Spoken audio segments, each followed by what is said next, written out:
ఈ విషయంలో లైక్ ఇప్పుడు ఏదైతే మీ లైఫ్లో జరుగుతుందో అందులో ఫెయిల్యూర్ అయ్యారు, దీన్ని మీరు ఏం చెప్పాలనుకుంటున్నారు?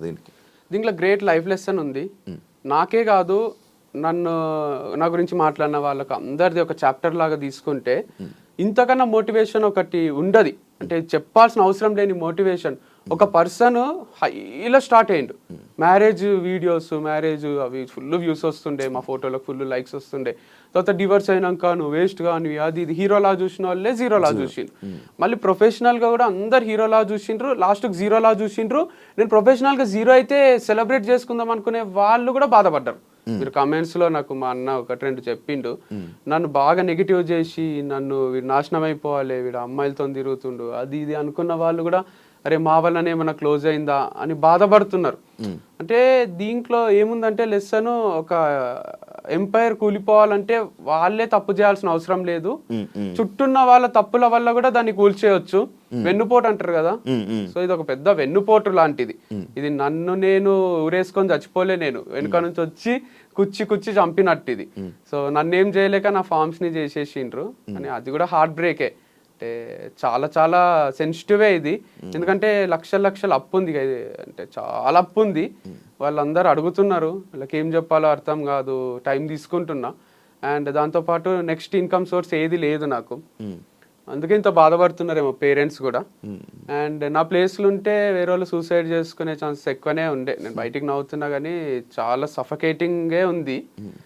నేను ఎట్లా ఓవర్కమ్ చేసి బతకాలి కాబట్టి, ఇంకా ఫ్యూచర్ ఉంటది కాబట్టి, ఆ పాట ఉంటది కదా, కేర్ ఆఫ్ కంచెరపాలెంలో, రేపే టౌన్ చూడాలంటే నీవునికి ఉండాలి గాని, సో రేపేం అవుతుందో చూడాలంటే మనం ఉండాలి కదా. అందుకు గుండె ధైర్యం ఒక్కటి ఉంది, ఇంకేం లేదు నా దగ్గర. అసలు ఆస్తులు కూడా లేవు. ఆస్తులు అని ఉంటే ఒక 2 ఎకరాలు అమ్మేసి అందరికి తీర్చేస్తుంటాయి అని, ఒక రూపాయి ఆస్తి లేదు, అప్పులు తప్ప ఏం లేవు. దాంతోపాటు నెగటివిటీ కూడా ఉంది. మరి ఈ నెగటివిటీతో మళ్ళీ వేరే బిజినెస్ చేయలేదు కదా, ఒకవేళ ఇది చేసినా కూడా మళ్ళీ అదే నెగటివిటీ అంటే కంప్లీట్ లేదు కదా, 100 లేదు, 50-50 ఉంది. 50 మెంబర్స్ వంశీ హైలైట్ అంటారు, 50 మెంబర్స్ వంశీ వేస్ట్ గాడు అంటారు. సేమ్ బిగ్ బాస్ లా దాంట్లో ఉంటది చూడండి, కొంచెం అట్లుంది. యునానిమస్ గా లేదు, కాకపోతే నేను అంత క్లాసులలో అక్కడ యునానిమస్ చూస్తుంటే 100 మంది పిల్లలు ఉంటే 98 మంది సార్ హైలైట్ చెప్తాడని మంచి అట్లుంటుండే. కాదు, ఇప్పుడు నువ్వు ఏదైనా వేరే బిజినెస్ పెట్టావనుకో, మళ్ళీ ఇదే పోట్లు, ఇవే పాయింట్లు, ఇవే కామెంట్లు, ఇదే బ్యాడ్ చేస్తే ఏం చేస్తావు? అందుకే ఆలోచిస్తున్నా వెనకాలండి నడిపియాలా అని. నేను ఆన్ స్క్రీన్ రాకుండా దాచుకొని వెనకాల ముందు వేరే ఫేస్ ని పెట్టి వేరే హీరోనో హీరోయిన్ అట్లా చేయాలి. లేదా ఇదంతా వద్దు అనుకొని వేరే ఏదైనా జాబ్ చేయొచ్చు, లేదా ఇంకో వ్యవసాయం కనపడకుండా చేయొచ్చు. అంటే జాబ్ అంటే ఫ్లెక్సిబుల్ గా మనకు తగ్గట్టు ఏదన్నా నెలకు 5 లక్షలు ఇచ్చిండ్రు అనుకోండి, 8 గంటల జాబ్ ఉంది అనుకోండి, చేయగలను. అంటే అప్పులు తీర్చేంత వరకు చేసేస్తా. సో అది ఒక 2 years చేసి అప్పులన్నీ తీర్చి తర్వాత ఏదైనా స్టార్ట్ చేసుకుంటా. నెలకు 5 లక్షలు 2 years పని చేయాలి, అప్పుడు తీర్చదు అప్పు. అందుకంటే 60 లక్షలు దాంట్లో ఒక 10 లక్షలు నా ఖర్చులు పోయినా ₹1 కోటి అప్పు అనేది తీరిపోతుంది. ₹1 ఉంది అప్పు ఆల్మోస్ట్ ఉంది. సో 50 లక్షలు వరకు ఒక ఇన్వెస్టర్కే ఉంది, ఇంకా కూడా లక్షలు ఉన్నాయి వేరే వాళ్ళకు. బాగానే అయినాయి కానీ ఏమో దీనివల్ల ఏమైనా వచ్చే ఉన్నాయి ఇప్పుడు ఈ సేల్? ఏం లేవు, చిల్లర పైసలు రావడమే. ఓనర్ ఒకటి ఏమైనా అడ్వాన్స్ తిరిగిస్తే అది హెల్ప్ అవుతుంది. 6 నెలలు అడ్వాన్స్ ఉంది వాళ్ళ దగ్గర, 1 నెల నేను ఇయ్యలేదు, ఇంకో 5 నెలలు ఉంది. వాళ్ళు కూడా ఏమో అంటున్నారు, చూడాలి. మరి 5 నెలలు ఉన్నది అంటే నడిపించాల్సింది ఒక 5 నెలలు అలాగా. అట్లా ఒప్పుకుంటలేరు, ఇయ్యో నడిపియో అంటున్నారు. ఇప్పుడు మనం అమౌంట్ పే చేసి కరెంట్ మంత్ది కూడా నడిపియమంటున్నారు. 5 నెలలు ఉంది కానీ నడిపించుకుంటాము అంటే అట్లా ఒప్పుకుంటలేరు. మీ పేరెంట్స్ లైక్ డౌట్ జనరల్గా, లైక్ ఇప్పుడు మీ పర్సనల్ లైఫ్లోనే ఫెయిల్ అయ్యి మళ్ళీ ప్రొఫెషనల్ ఇలా ఫెయిల్ అయ్యి ఇలా మీ ఫ్యామిలీ మెంబర్స్ కానీ మీ పేరెంట్స్ కానీ ఏం రియాక్ట్ అవుతున్నారు, ఏమంటున్నారు అని? అంటే it's not over until it's over. వాళ్ళకు కూడా తెలుసు వంశీ చాలా strong character, hill bounce back strongly అని అందరూ నమ్ముతున్నారు, జనాలు కూడా నమ్ముతున్నారు. ఎందుకంటే ఒక చాప్టర్ ఎండ్ అయింది, బుక్ అంటే ఒక చాప్టర్ కాదు కదా, 100 చాప్టర్లు ఉంటాయి, దాంట్లో ఒక చాప్టర్ ఎండ్ అయితే ఎండ్ కాదు కదా. కాకపోతే ఫెయిల్ అనేది కూడా ఫస్ట్ అంతా సక్సెస్, తర్వాత అంతా ఫెయిల్, మళ్ళీ సక్సెస్, మళ్ళీ ఫెయిల్, మళ్ళీ ఒకటి స్టార్ట్ చేసి ఈసారి ఇక ఫెయిల్యూర్ లేకుండా ఎండ్ వరకు దీన్ని తీసుకుపోవాలన్నమాట. ఏదన్నా మనం అనుకుంటే అవుతుందా? కాదు కానీ అనుకోవాలి కదా, అనుకోకుంటే అసలే కాదు, స్టార్టే కాదు. కాకపోతే ఇది ఒకటి ఉంది, గట్టిగా నాకు అర్థమైంది ఏంటంటే నేచర్ ఒకటి ఉంది, మనము మంచిగా ఏదైనా చేస్తుంటే ఏదో ఒక డిస్టర్బెన్సెస్ క్రియేట్ అవుతున్నాయి, అంటే మన ప్రమేయం లేకుండానే అవుతున్నాయి, యాక్సిడెంట్ లాగా ఉందన్నమాట ఇది. సో అట్లాంటి యాక్సిడెంట్లు చాలానే జరుగుతున్నాయి. అప్పుడు అనిపిస్తుంది అరే దేనికోసమో ఏమేమో చేస్తున్నాం, అంత క్యాల్కులేటెడ్గా బతుకుతున్నాం, కానీ ఏదో ఒకటి వచ్చి ఎఫెక్ట్ కొడుతుంది. ఏం చేయాలో అని కూడా ఒక్కొక్కసారి అనిపిస్తుంది, అంటే నిజంగానే దేవుడు ఉన్నట్టున్నాడు, పవర్ ఉన్నట్టుంది, నేచర్ ఉన్నట్టుంది, అది మనల్ని చూస్తుంటదేమో, దిష్టి తగులుతుందేమో. అందరూ మొన్న ఒకసారి సాంగి టెంపుల్ పోతే నాకు అసలు వీటిపైన పెద్ద నమ్మకం ఉండకుండే చిలక జ్యోతిష్యం చెప్తారు కదా, ఆయన అది కార్డు తీసి చిలక జ్యోతిష్యం చెప్తున్నాడు. చూసి నాకు పెళ్ళైన విషయం చెప్తున్నాడు, నాకు డివర్స్ అయిన విషయం చెప్తున్నాడు, మీకు మళ్ళీ 2సారి పెళ్ళి అవుతుంది అంటున్నాడు. చాలా ఒకసారి అని అందం అనుకున్నా, వీడియో చూసి చెప్పాడేమో, అదే అనుకున్నా ఫ్యాన్. కానీ ఆయన అసలు చాలా ఏజ్డ్ పర్సన్ ఉన్నాడు, ఆయన ఏం గుర్తుపట్టినట్టు లేడు, వెరైటీ ఉన్నాడులేండి. ఆయన ఫ్యాన్ అయితే అర్థమైపోతుండే. ఆయన అదొకటే కాదు, ఇంకా వేరే వేరే కూడా నిజాలు చెప్తున్నాడు. ఇక ఇది ఇంత పవర్ ఉంటుందా అంటే వేరే వాళ్ళ పక్కన వాళ్ళు నా ఫ్రెండ్స్ అంటున్నారు దాంట్లో ఏదో ఫార్ములా ఉంటదంట, రాశులు అవి ఇవి. సరే అది పోని మహాబలేశ్వర్ పోయిన, ఆడ చెయ్యి చూసి ఆయన నాకు ఎవరి వల్ల ప్రాబ్లమ్స్ వస్తాయి, ఏమైతుంది, నీ దగ్గర అందరు డబ్బులు ఉన్నాయి అనుకుంటారు కానీ నీ దగ్గర లేవు అని north Indian palmist same Prabhas లాగా చెయ్యి చూసి మొత్తం చెప్తున్నాడు. ఇట్లా కళ్ళ కట్టినట్టు నువ్వు మనసులో ఒక నంబర్ అనుకో, నువ్వు మీ అమ్మ పేరు అనుకో, ఏ నంబర్ అనుకున్నావు నేను చెప్తా అని, నేను మనసులో అనుకున్న నంబర్ అయినా బయటికి చెప్తున్నాడు. ఇక అంతకన్నా విచిత్రం ఉంటుంది. మళ్ళీ నంబర్ ఏదో 1 to 10 కూడా కాదు, 1 to 30 మధ్యలో ఒక నంబర్ అనుకో నేను చెప్తా అంటున్నాడు మనసులో. లిప్ రీడింగ్ లేదు, ఏం లేదు. అట్లాంటివి ఒక 5-6 విషయాలు చెప్పిండు ఆయన. అప్పుడు జాతకాల మీద దీని మీద ఇదంతా నిజంగా ఉన్నట్టుంది, వీళ్ళు చాలా పవర్ఫుల్లే ఉన్నారు. రాధేశ్యామ్ అని సినిమా తీసిండు కదా, అది నిజంగానే ఉన్నట్టున్నాడు, అట్లాంటి ఫేమస్ పామిస్ట్ అని అనిపించింది. చేతి రాతలు తలరాతలు మంజునాథ సినిమాలో అయినా కనిపిస్తుంది చూడండి, ఇటు వస్తాడు నెక్స్ట్ అని. అట్లా ఉన్నారు ఆ పవర్ కనుక్కునే వాళ్ళు, ఫ్యూచర్ ప్రెడిక్ట్ చేసే వాళ్ళు ఉన్నారు అనమాట. పాస్ట్ చెప్తున్నారు, ఫ్యూచర్ చెప్తున్నారు వాళ్ళు. నీకు రాధేశ్యామ్ సినిమా నచ్చుతుందా? కొంచెం నచ్చింది, ఎండింగ్ అదంతా కూడా నాకు బాగా అనిపించింది. ఫ్లాప్ అయింది కానీ ఫ్లాప్ అయింది కానీ సమాజం యాక్సెప్ట్ చేయదు మనకి సినిమా నచ్చిందంటే, యాక్సెప్ట్ చేయదు. కాకపోతే అది కొంచెం క్రియేటివ్ అనిపించింది. జిల్లు డైరెక్టర్ కదా రాధాకృష్ణ. కర్మని నమ్ముతావా? ఇప్పుడు నమ్ముతున్నా, నా కర్మ నమ్మాల్సి వస్తుంది. ఏం చేయాలన్నా కూడా ఇంతకన్నా వర్స్ట్ కర్మ వనకన్నా ఉంటుందా అనిపిస్తుంది ఒక్కొక్కసారి. ఏం చేసినా ఎటు నుంచి చేసినా ఏదో ఒకటి సక్సెస్ అవుదాం అనుకున్నా ఎటు నుంచి ఒక దగ్గర నుంచి ఏదో ఒకటి వస్తుంది, గివప్ ఇయ్యాల్సే వస్తుంది. గివప్ కూడా ఇయ్యరాదు అని పోరాడుతున్నా, కానీ దానివల్ల పైసలు ఖర్చు అవుతున్నాయి తప్ప ఇంకేం వచ్చేది లేదు. సో పర్సనల్ లైఫ్ కూడా చాలా ఇష్టం ఉంటుండే, భార్య, 2 పిల్లలు, వాళ్ళు స్కూల్కి పోవడం, ఏవో ఎంచుకున్నా, అది లేదు.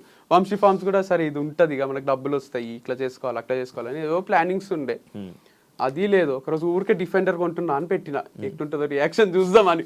అందరు అప్లోళ్ళందరూ ఫోన్ చేసి డిఫెండర్ కొంటున్నావా మాకు ఇవ్వకుండా అని, లే ఊరికే పెట్టిన 2 years తర్వాత కొందామని అని చెప్పిన. వేరే వాళ్ళు కూడా అనుకున్నారు, బ్రాండ్ అంబాసిడర్స్ వాళ్ళు వీళ్ళు కూడా కొనేస్తున్నారా అండి, బాగా వస్తున్నట్టున్నాయి సేల్స్ మా వల్ల అనుకున్నారు, కానీ అక్కడ ఏం వస్తలేవు అసలు. సరదా టెస్ట్ వేసావా? ఊరికే ఇట్లా రియాక్ట్ అయితే సమాజం చూద్దామని వేస్తే దానికి వీడు మా పైసలు తీసుకొని డిఫెండర్ కొంటాడా ఇక అని ఫీల్ అయినట్టున్నారు. నేత్ర దగ్గర నుంచి ఏమైనా కాల్ వచ్చిందా, ఈ వంశీ ఫార్మ్స్ క్లోజ్ చేస్తున్నావా అని చెప్పి క్వశ్చన్స్?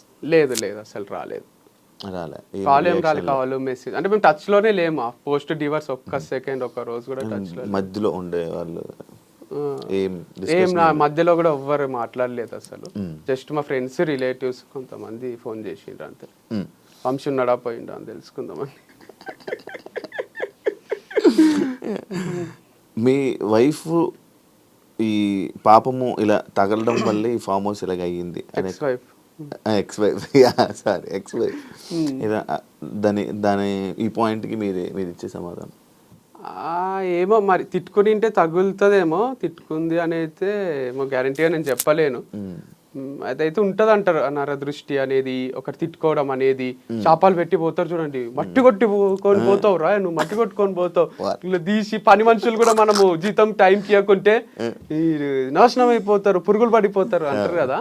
అవి కొంచెం వరకు ఎఫెక్ట్ చేస్తాయి, అంటే వాళ్ళకి ఇట్లా ఉంటది కదా ఒక ద్వేషం. అది డోంట్ నో, అంటే తనని కాదు చాలా మంది ఉన్నారు లేండి. నాకు యాంటీకి ఎందుకు తయారైనరో నాకే తెలియదు, కానీ ఒక గ్రూప్ ఆఫ్ పీపుల్ ఉండ్రి ఇప్పుడు కొంచెం హ్యాపీగా ఉంటారు వాళ్ళు క్లోజ్ అయినందుకు. నాకు ఒక సర్కిల్ ఉంది, శత్రువుల సర్కిల్. వాళ్ళందరూ ఎప్పుడెప్పుడు వీడు నాశనం అవుతాడా, ఎప్పుడెప్పుడు వీడు మీ వాళ్ళే, మీ మనుషులే అంటే నాకు ఈ లైఫ్ జర్నీలో పరిచయం అయిన మనుషులు కొంతమంది ఉన్నారు. నేను నవ్వుతే చూడలేరు వాళ్ళు, నేను డబ్బులు సంపాదిస్తుంటే చూడలేరు, నేను కొలాప్స్ అయిపోవాలి, నాశనం అయిపోవాలి, వీడు ఎప్పుడెప్పుడు జీరో అవుతాడు. వంశీ ఫార్మ్స్ క్లోజ్ చేసినాక కూడా చాలా మంది ఫేస్లలో నవ్వొచ్చింది. అమ్మ వీడు మేము సేమా, వీడికి ఎంజాయ్ చేయలేదు, తుని పోయి అరకు పోయి ఊటీ పోయి అమ్మాయిలతోని, ఇక వీడు కూడా ఇట్లనే మనలాగా నేనే తిరుగుతుండాలి ఇక్కడ లోకల్లా అల్మాజ్ కూడా అని అందరు నవ్వుకుంటున్నారు. మంచిదే కదా, చాలా మంది హ్యాపీగా ఫీల్ అవుతున్నారు. నవ్వటమే వాళ్ళ గెలుపు. వెయిటింగ్ అంటావు. ఈగో వల్లనే వంశీ ఎలా అయ్యాడంటే, ఈగో ఏముంది లేదండి దీంట్లో అసలు 1% కూడా ఈగో కాదు, కమిట్మెంట్ అంతే. అది మనం ప్రూవ్ చేసుకోవాలి, కాన్ఫిడెంట్గా ట్రావెల్ చేయాలి, డబ్బులు సంపాదించుకోవాలి, ఇల్లు కట్టుకోవాలి, అట్లా ఆ కాన్ఫిడెన్స్ తప్ప నాకు ఎవరితో పర్సనల్ ఈగో లేదు. అండ్ ఏమీ లేదు. ఈగో ఉంటే వేరేనే ఉంటుంది. ఈగో ఉంటే నడిపిస్తుంటే ఒక మంచి ఇన్వెస్టర్ని పట్టుకొని ఈగో కోసం అన్నా దీన్ని ఏడుకో తీసుకుపోదామని మళ్ళీ ట్రై చేస్తుంటే, కానీ 1% కూడా ఈగో లేదు అసలు. అన్న గైడెన్స్తో, అన్న సపోర్ట్తో వంశీ ఇలా చేస్తున్నాడు అనే పాయింట్కి సపోర్ట్ ఉంది డెఫినెట్గా. బట్ ఇట్లా ఏదో చేసేసేయో, అందరి మోసం చేసేసేయో, ఆర్గానిక్ ప్రోడక్ట్స్ అని చెప్పి వేరే అమ్మేసేయో, ఇట్లాంటి సపోర్ట్ కాదు కదా, మారల్ సపోర్ట్ ఉంది.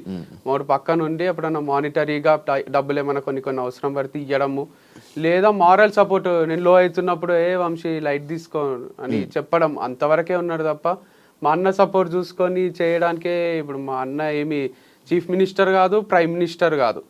మా అన్న నాకు ఒక బ్రదర్, కొండంత ధైర్యం ఉంటది అంతవరకే తప్ప నా దగ్గర పవర్ ఉంది అని ఏం చేస్తలేను నేను. లాయల్ కస్టమర్స్ ఉంటారు కదా ఇప్పుడు నీకు, మరి వాళ్ళు ఏమంటున్నారు? బాధపడుతున్నారు, ఇప్పుడు అడుగుతున్నారు అంట. వాళ్ళకి సపరేట్గా వాళ్ళ కోసం నువ్వేమైనా ఇలా ప్రొడక్ట్స్ పంపడం అలాంటి ప్లాన్ ఏమైనా ఉందా? అంటే అది కన్సిస్టెంట్గా క్లారిటీ లేదు దాంట్లో. వాళ్ళు కూడా ఒకరోజు తీసుకుంటారు, కూరగాయలు లేవా అండి తెప్పియండి అంటారు, నెక్స్ట్ వీక్ వాళ్ళే రారు. ఎందుకంటే వాళ్ళకి దసరాకో దీపావళికో బంధువులు ఫోన్ చేస్తే వెళ్ళిపోతారు. అరే వంశీ ఏమైపోతున్నాడో అని ఆలోచించారు వాళ్ళు. వాళ్ళ సరదాలో వాళ్ళు ఉంటారు. ఎంత లాయల్ ఉన్నా కూడా వాళ్ళకు పర్సనల్ లైఫ్ ఉంటుంది. వాళ్ళు ఏం చేయాలంటే నాకు ముందే అడ్వాన్స్ పే చేయాలి. ఎంత లాయల్ ఉన్నా వాళ్ళు ఒక 1 yearకి మేము నీకు అండగా ఉంటాము నడిపియ్యు అని వాళ్ళు ఏమైనా అప్పిచ్చో అడ్వాన్స్ పే చేసో నా కూరగాయలు అన్ని తీసుకుంటే డెఫినెట్గా నడిపిస్తా. కానీ చాలాసార్లు చూసిన వస్తారు, కూరగాయలు అయిపోయినాయి అంటారు, తెప్పియండి ఎక్కువ అంటారు, ఎక్కువ తెప్పించిన రోజు ఎవరు రారు, వర్షం పడితే కూడా రారు, గొడుగు పట్టుకొని ఇంట్లోనే ఉంటారు. ఆ రోజు నేను లాస్ అవుతాయి కదా, ఆ లాస్ ఎవ్వరు కనిపించది. బయట ఇలా నడిపిస్తావా నార్మల్గా? బయట అంటే లైక్ నువ్వు ఇప్పుడు ఆన్లైన్ కాకపోతే ఆన్లైన్ చిన్నగా అంటారా, చిన్నగా మీ ఇంటి దగ్గర నుంచి కానీ లేకపోతే ఎక్కడి నుంచో అయినా లాస్ వస్తుంది. ఇది చాలా క్రిటికల్ బిజినెస్ ఉంది కూరగాయల బిజినెస్ అనేది.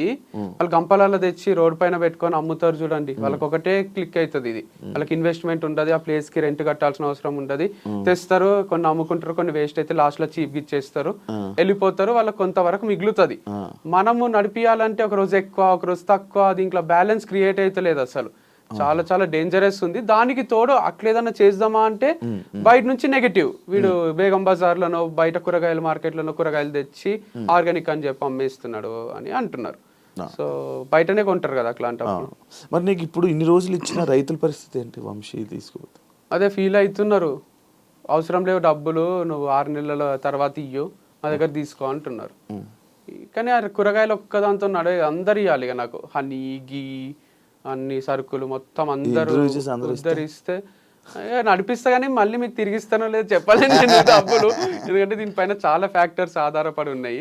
రెంట్ కూడా కట్టేసేయండి ఎవరో ఒకరు, మరి గచ్చిబౌలి స్టోర్కి 6 నెలలు కట్టేస్తే గివ్ అప్ ఇచ్చినందుకు ఫీల్ అయిన వాళ్ళందరూ నాకు ఏమైనా సపోర్ట్ చేయాలనుకుంటే అప్పులు తీర్చేసి రెంట్లు కట్టేసి, మీకు ఎకరాల భూములు ఉంటాయి చాలా మందికి, మేమంటే అన్న అమ్ముకున్నాం, కానీ మీకున్న వాళ్ళు అరే వంశీ బాధపడితే మేము చూడలేము, కళ్ళల్లో నీళ్ళు వస్తున్నాయి అనడం కన్నా, ఆ కన్నీళ్ళు తుడవడం కన్నా ఎప్పటికీ రాకుండా చూసుకోగలరు మీరే రెంట్లు కట్టి సరుకులు ఇచ్చేసేస్తే నేను కూడా ఎంజాయ్ చేస్తా. మళ్ళీ తుని పోయి ఊటీ పోయి మీరు అనుకున్నట్టు అమ్మాయిల ఫామ్ నడిపిస్తా. అమ్మాయిల ఫామ్ అయితే పోట్లే.